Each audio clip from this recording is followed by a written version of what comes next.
Hello and welcome back to the channel. I'm Carlos, and in this video we're going to take a look at how we can start a video project on the iPad using LumaFusion, and then we're going to take that project and send it over to the computer so we can finalize our videos in Resolve or Premiere Pro. Now, just to let you know, you can do all of this in LumaFusion, but then there's some of us that we like to work on the computer with either Resolve or Premiere Pro. First off, let's talk about pricing. If you wanted LumaFusion for your iPad, you can find it in the Apple App Store for $29.99. Now what's neat is if you buy LumaFusion for your iPad, you'll also be able to use it for your iPhone. If you have an iPhone, you can use LumaFusion on your iPhone, and now because of the updates to the Mac operating system, you can even use LumaFusion on the Mac. Now let's talk about pricing for DaVinci Resolve. You can get DaVinci Resolve for free, and I'll leave a link down in the description of this video where you can download it. They also have DaVinci Resolve Studio that you can get for $295, and usually, I think they're still doing this, but like I said in a previous video, you can get DaVinci Resolve speed editor for free if you get a copy of DaVinci Resolve. And the good news about that is if you get DaVinci Resolve Studio for $295, that's it. You own it. There's no membership, there's no subscription, nothing. And I'll leave a link to where you can get a free speed editor. And then the pricing for Premiere Pro. Premiere Pro is part of the Adobe Creative Cloud, and I have the membership that's at like $50 or $55 a month. But the good news there is you pay $50 or $55 a month and you have access to all of the software that they have. And I'll leave a link in the description for everything that we talk about today. Let's get to it. Okay, so here we are in LumaFusion. I'm gonna go to a point where I want to add some videos just to show you guys how easy it is to add videos to a project. I'm gonna go ahead and tap on this video here. Here's my puppy Ricky, and he's swimming in a pool. Okay. So if I wanted to add that to the timeline, I can either just tap on the video and drag it down into place. If I tap this insert button, it'll insert the video into the timeline. Since Ricky wasn't in Vienna with me, I'm gonna go ahead and undo that. Okay, so now that we have our video all laid out, what I wanna do is export it and send it over to the computer. So what I'm going to do is go down to the bottom right corner. The export button looks like a square with an arrow pointing up. I'm gonna go ahead and tap that. This is a point where I have to point out that being able to export an XML project package is an in-app purchase. So LumaFusion is going to charge you an extra $20 to be able to export this project over to the computer. I've already done that, so what I'm gonna do is tap on XML project package. If I wanted to make a backup of this project, what I could do is save it to files, but for now what I'm gonna do is tap iOS, share and airdrop. Okay, so now that we're here, I wanna bring your attention to where it says include.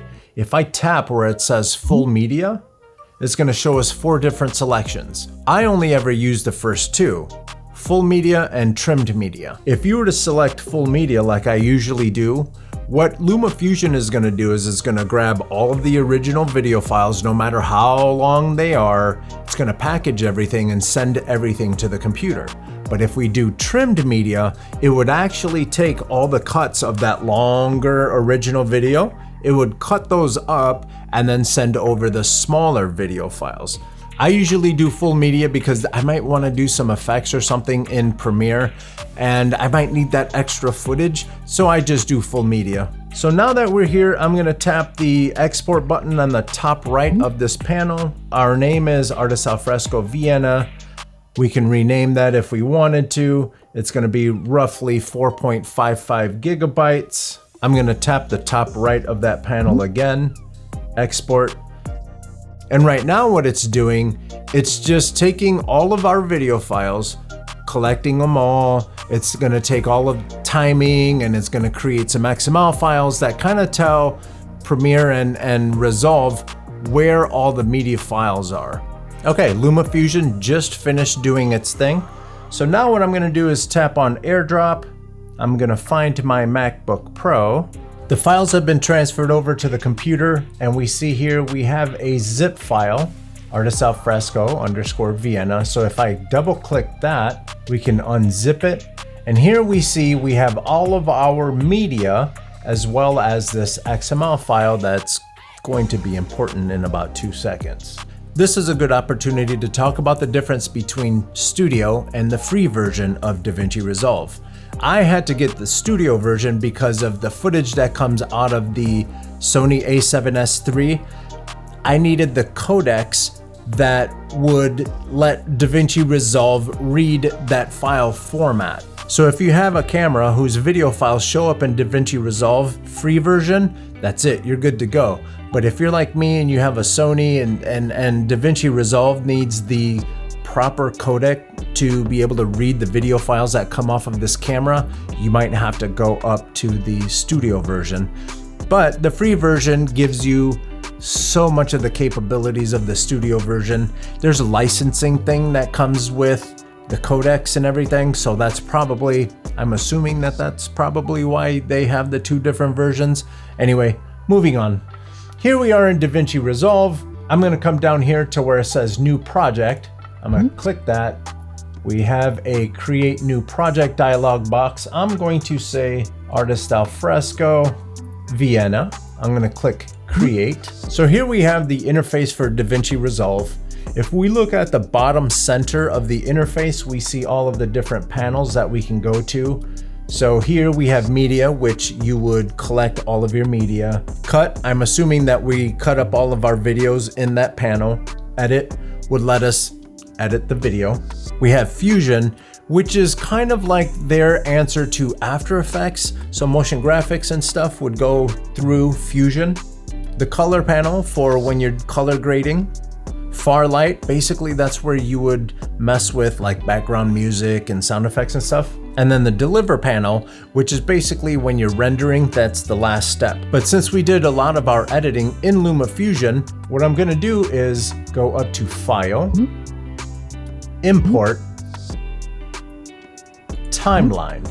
From here, what I'm gonna do is find that XML file that was created by LumaFusion. I'm gonna go ahead and click Open, and then we get this dialog box. I'm just gonna go ahead and click OK. And as many times as I've done this, this happens all the time. It can't necessarily find all the footage, which is fine. I'm gonna go ahead and click Yes, because I wanna search. Now I'm gonna go through my file system and find where I have all that footage, or where we have our zip file unzipped, which is in Downloads, Artist Alfresco Vienna. And this is the folder that we want Resolve to take a look for our footage. I'm gonna click OK. Now if we scrub the timeline, we see that our project is now in DaVinci Resolve. Now if I knew how to work with DaVinci Resolve, or if DaVinci Resolve is your editor of choice, we can be done. You can go in here, you already have the editing done. We can go into our Fusion panel and add motion graphics and all that good stuff. We just take it from there. But since I use Premiere, what I'm going to do is go up to File, Export, Timeline, and that's going to give us this dialog box. What I'm going to do, the number one thing that we need to do here is click on this middle drop down and go up to where it says FPC7 XML v5. FPC stands for Final Cut Pro.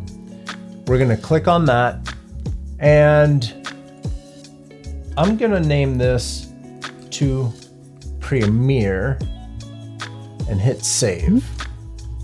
So what Resolve just did is it created a whole new XML file that Premiere and Final Cut Pro would be able to understand. So I went ahead and opened up both of those XML files so we can take a look at the difference in structure. Both of these XML files are pretty much doing the same thing. They're telling the editing software where to find the clips, and even where they go in the timeline and how much of the clip is being shown and all that good stuff. Okay, so now we're in Premiere. What I'm gonna do is click New Project, and I'm gonna go ahead and name this Artist Alfresco Vienna. This next step is a personal preference of mine.